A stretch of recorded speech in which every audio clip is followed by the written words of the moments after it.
Morning, good morning. It's 3 o'clock a.m. On my way to my favorite destination. Got me some breakfast. It was a long night. I didn't get in till about 10 o'clock at night after, let me turn this off. After midweek service, stopped at Starbucks and did a little bit of work. Seems like all I do is wake up early, go to work out, go to Starbucks, do some work, right?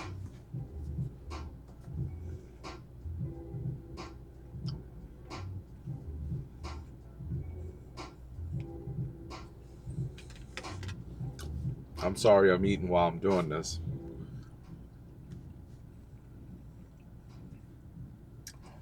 I've turned into a spiritual advisor. And what I mean by that is in real estate, and maybe this may apply to anything. I don't know, because I've only really ever done two things in my life, and both of them had to deal with working with people. And each time, you had to always talk to people up, not because the product wasn't any good, but you had to talk to people up because most people don't believe anything good, too good to be true, must be. And I keep finding myself lately, and I'm talking about really just throwing scripture at people. Man, this lady, I met her I didn't meet her at an open house. I met her. She seen one of my signs, one of my real estate signs outside of a house in Chandler. And she called me about it. And she said, okay, me and my husband were looking to buy, et cetera, et cetera, et cetera. So I'm talking to her, and she's kind of on the fence. Long story short, she sends me a text message, says, I think we're going to have to rent for another year because the apartment complex won't renew our lease for 6 months, and it's going to cost me too much money to go month to month. I think I sent her a text message along the lines of saying,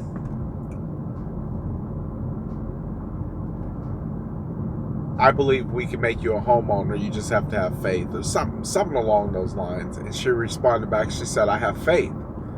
I said, excellent. I said, well, fill out the loan application. Let's go.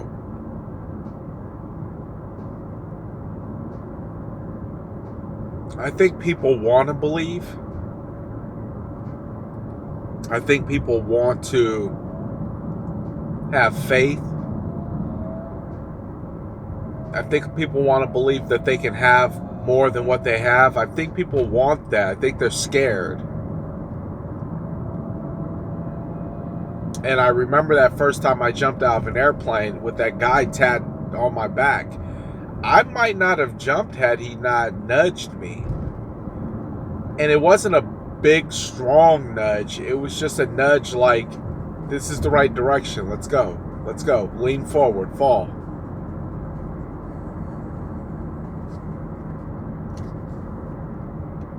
And sometimes you have to nudge people that way too. But lately I've been nudging people with spiritual advice. Similar to parables like walking through the desert for 40 years.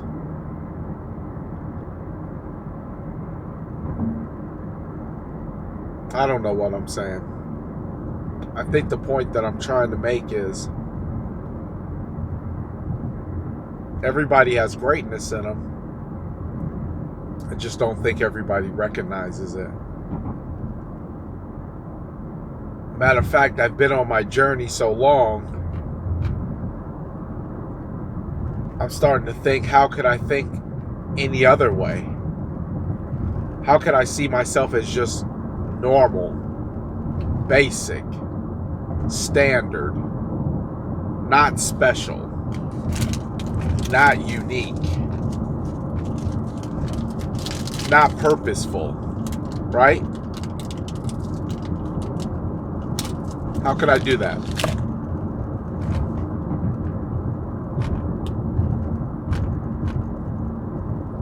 People do it all the time.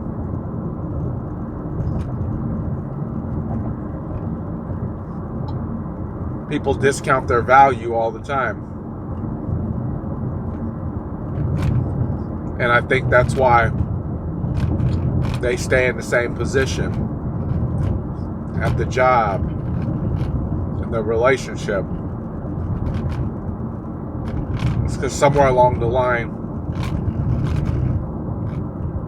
they devalued themselves.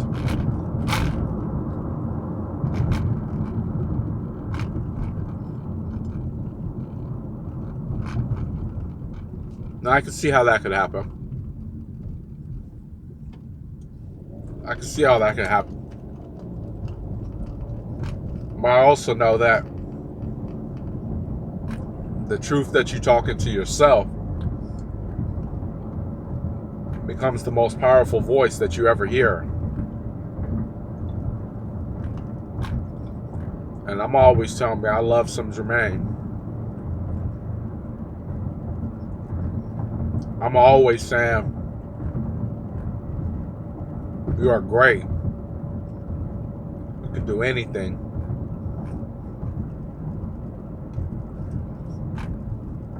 Because I know if I don't say that to myself, I won't hear it.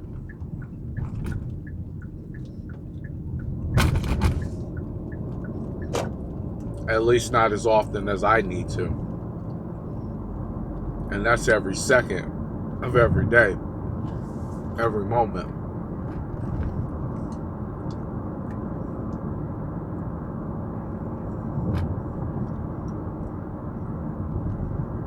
Every second, every day of every moment.